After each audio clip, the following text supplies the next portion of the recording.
Well, good morning. It's great to be in Lee County as always. I'd like to recognize our legislators here, very effective delegation for Southwest Florida, Senator Gruters, Benequisto, Representatives Eagle, Representative Donalds. I also have Ray Sandelli, who I recently appointed to the county commission here in Lee County, and so we appreciate your willingness to serve.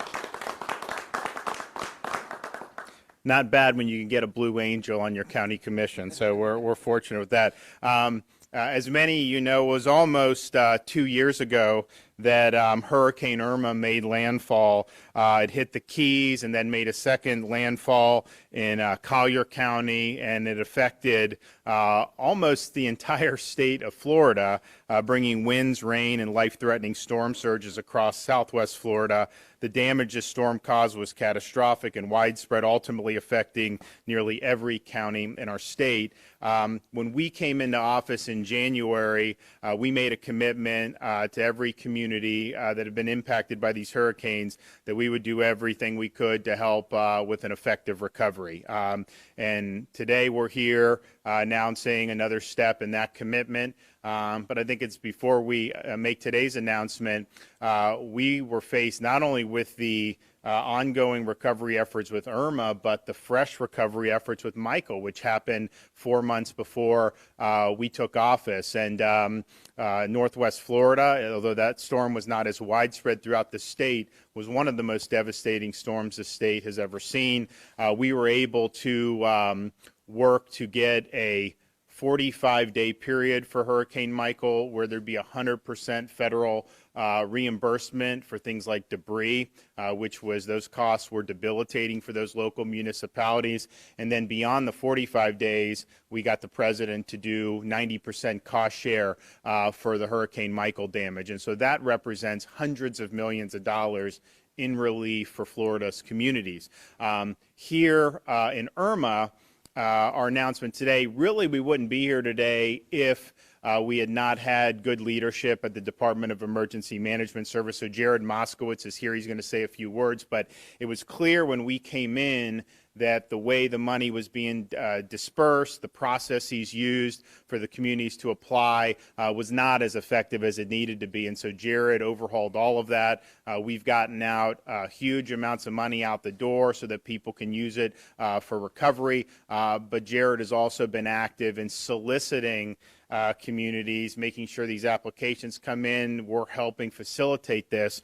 And so that's made a big difference. And because of those efforts, this recently, Florida has hit the cumulative damage mark to get a 90% cost share for Hurricane Irma. And so today I'm announcing that I formally sent the letter requesting that to the White House. As you know, the president can do 90% pretty much at his will, and that's what he did with Hurricane Michael. But it's pretty standard that once you reach this threshold that's listed in the federal rules and regulations, that it's kind of a pro forma thing. So we look forward to the president's response on that. But I think that is going to happen. And so that 90% cost share will represent about $150 million in relief for communities affected by Hurricane Irma. And so that's a really, really big deal. We have some of the smaller municipalities would have debris costs that outstripped their entire operating budget. And so to be able to have the federal reimbursement is a really big deal. So I'm glad that we're continuing to move forward. I do hope that we have a quiet hurricane season, but I think it's best to tell folks to be prepared. We have in Florida in recent years have been through the drill. I remember after 04, 05, it was like, man, we had so many storms, and then we had, I think, a decade where we didn't have any major hurricanes hit the state of Florida. In 2016, when Hurricane Matthew came, that affected the congressional district I was representing on the East Coast. and we had millions of people who had moved into our state since we had had a hurricane last time. Well, now people have been through it, so the key is to be prepared, have a plan. Jared at DEM, they have a lot of great resources, and we've put things online, at floridadisaster.org/get a plan. And better to be prepared and then not have the storm come in your area than to get hit without being prepared. And so we want to make sure that folks understand that. I will say, though, when we did our trade mission to Israel a couple months ago, you have an opportunity to put a prayer into the Western Wall. And so I wrote on my prayer, put it in to have the good Lord spare us from hurricanes this year. So we'll see if that ends up prayer being answered. I hope so, but obviously we want to be prepared no matter what. So I'm going to invite Jared Moskowitz to come up and say a few words about our ongoing efforts in this respect.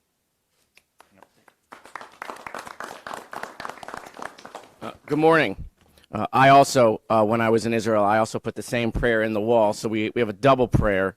So hopefully that'll help. So, Governor, first I want to thank you for having me here today and for your leadership when it comes to hurricane recovery statewide. I also want to thank Lee Mayfield, who's the Lee County Emergency Management Director, for hosting us in his EOC today.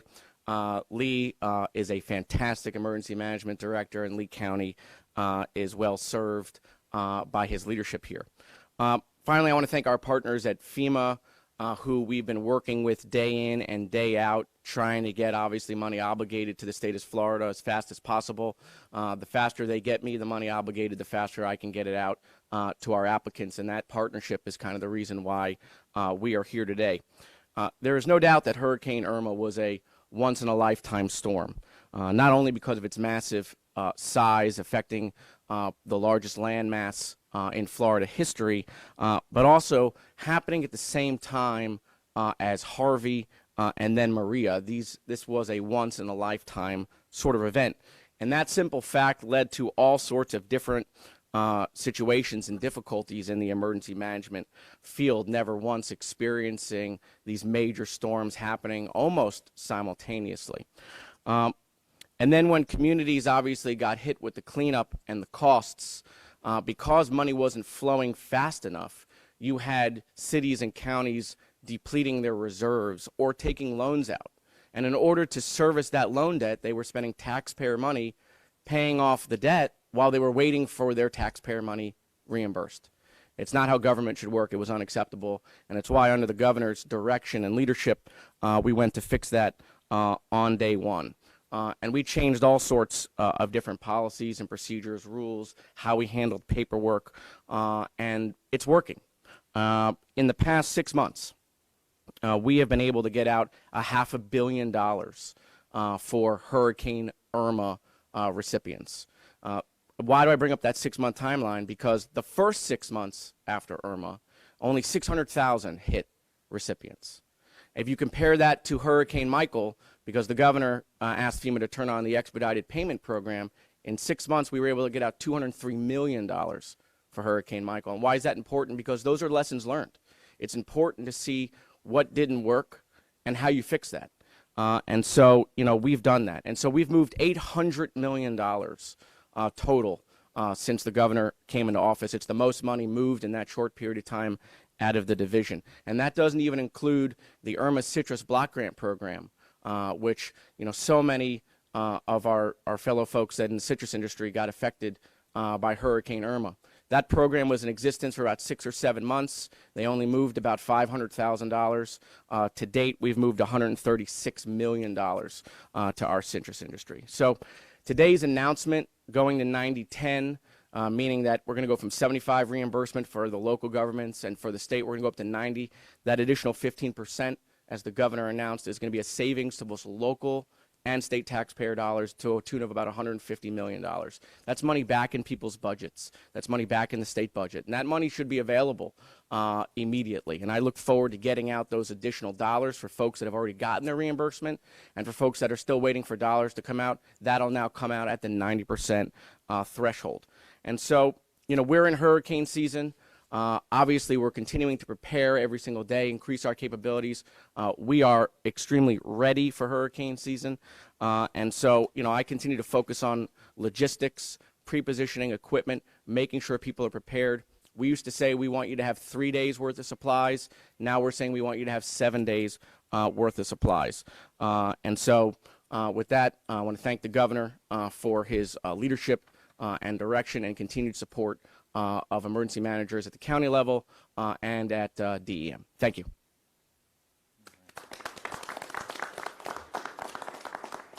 We're going to have Chair Brian Hammond, Lee County Commission. Good morning, everyone. It's great to be here with you, Governor DeSantis and Director Moskowitz. I can't thank you enough for the partnership that we've had with you all since you've taken office. We appreciate working with your administration. In fact, working with this administration, they've helped us get some federal grants moved through the state to help us harden our hurricane shelters. It's part of what we're doing to prepare for the next storm and apply those lessons learned from the most recent storm. So we're working on getting generators out into more schools so that they can serve as hurricane shelters. It's really a privilege to stand here with you in front of Commissioner Pendergrass and Commissioner Sandelli.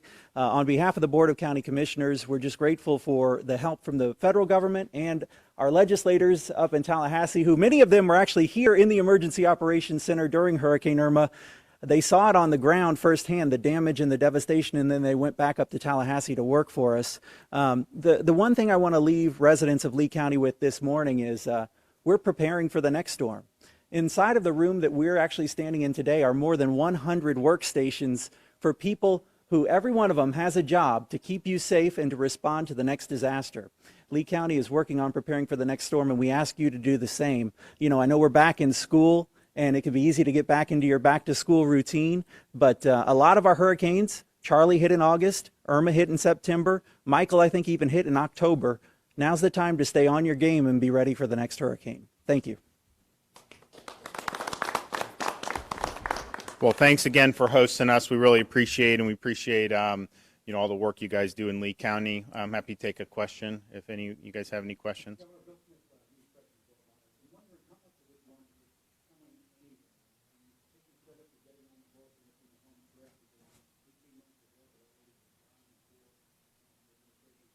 Well, so the under the FEMA reimbursement, any of these costs, we're going to be eligible for 75% cost share. I mean, that's standard, and so it's not all the money. This is the additional on top of that, and yeah, I mean, technically, if we just sat on our hands and did nothing, and they ended up hitting this, they would have got it. But I think some of the things that Jared was doing to get these obligations on the record, proactively working with the communities, means we're here way earlier than we were previously. And so, once this is approved by the president, we'll be in a situation where, the communities are going to know kind of, what they have coming back for them. And that makes it a lot easier to be able to get through this. And so, look, it in some ways, I mean, if you have a storm, you don't necessarily want one to reach this damage and get the 90-10. I mean, but we are where we are. But yeah, we definitely have worked hard to proactively work on some of the applications, and that has made a difference. Yes, sir.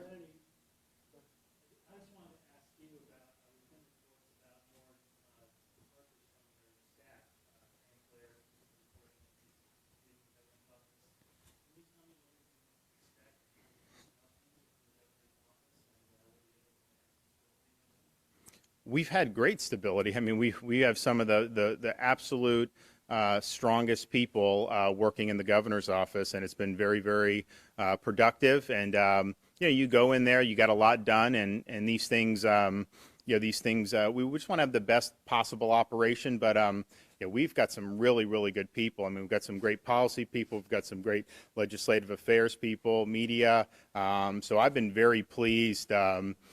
By and large with the folks. I mean, they work very, very hard. I came in and set a very frenetic pace. And, a lot of people see me bouncing around the state and see that I'm doing all this stuff. But what they don't realize sometimes is all the run up that goes to that. So, if I'm out working, if I'm out there 60, 70 hours doing all this stuff, they're probably doing more than that. And I appreciate that very much.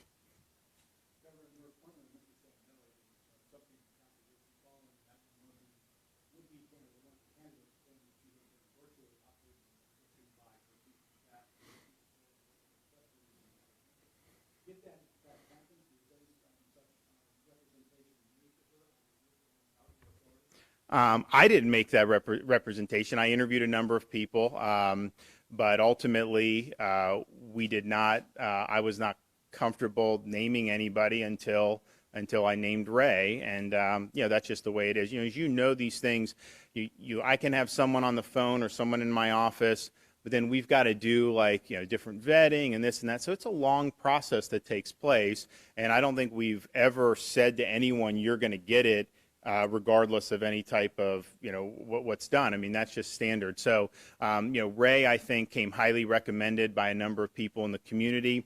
I really liked his background, and I thought he was a really good fit, for Lee County. And so, I was the one that offered him the position, and I think that he's been met with, a lot of positive reviews, but I think he's going to do a good job for the people of Lee County. All right, thank you.